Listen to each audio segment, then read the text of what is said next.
This is the Broadtek and Promwad podcast, where tech meets business in the evolving world of AV and broadcast. Today we're spotlighting digital signage. From interactive retail experiences to large-scale displays, we uncover the trends, technologies and tactics behind designing signage solutions that engage, inform and inspire.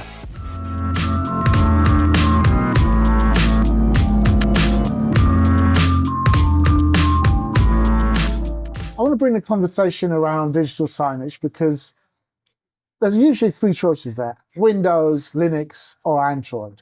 Tell me the pros and cons of each one. I think that the most popular is Android, and the main thing why it is popular and its advantage, there are a lot of applications based on the Android, so you can reuse it on different kind of platforms. So there are a lot of engineers who are related to the Android. For example, there are not so much developers who do want to develop, let's say, even cross-platform application for Windows and at the same time for Android and for Linux. Android, it seems to me that more supportable and easy to migrate from one operational system to another. Google and chip vendors provides the security patches for the Android operational system. Yeah, the Windows and Linux, they also provide it as well, and it is also can be done. The migration also can be done, but Windows platform, they are very specifically related, or let's say they have more huge dependencies with the hardware platform. So it doesn't mean that you are not able to migrate. It is possible, but in Android case, it would be much easier to do so.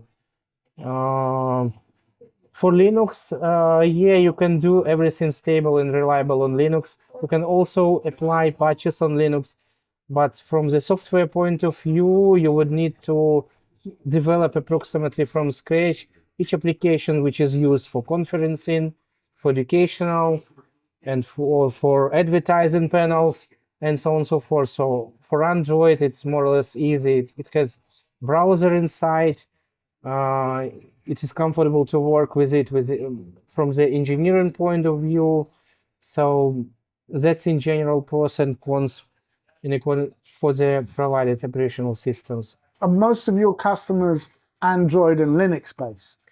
Yeah, and most of the chip vendors support Android. A year ago, we had a discussion with different chip vendors, and what we've got for them that some chip vendors provide Linux SDK for just few SoC, for another one by specific request.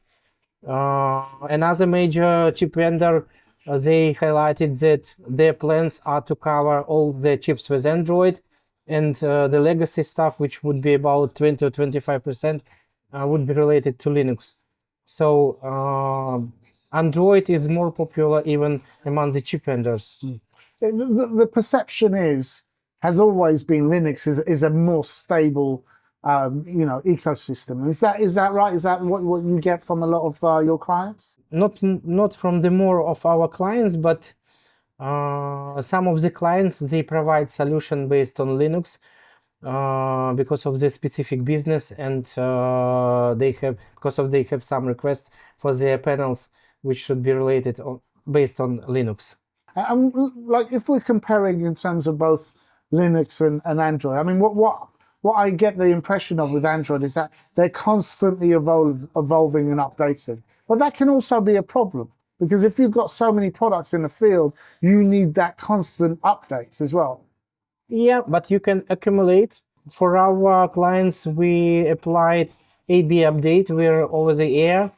So, and it's not a big problem to update the device. So it can be updated smoothly without any interruption, with all system check-ins. So, and when it restarts, it will update easily and very quick.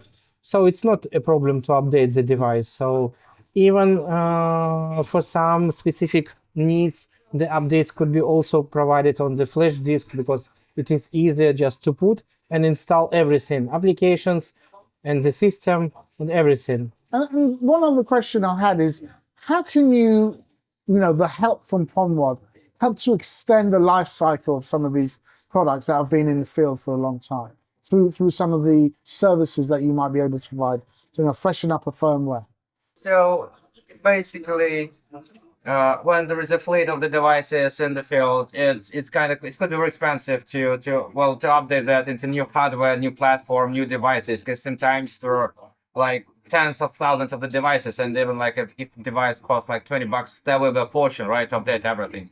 So basically, you have to update and update the software, the firmware, especially if the devices are based on Android, because basically they release the security patches. Sometimes you need to tweak your device to install those patches. So you can come to us and our Android guys, they will help you to update the firmware, implement the security patches, and make the device up to date with the up-to-date Android.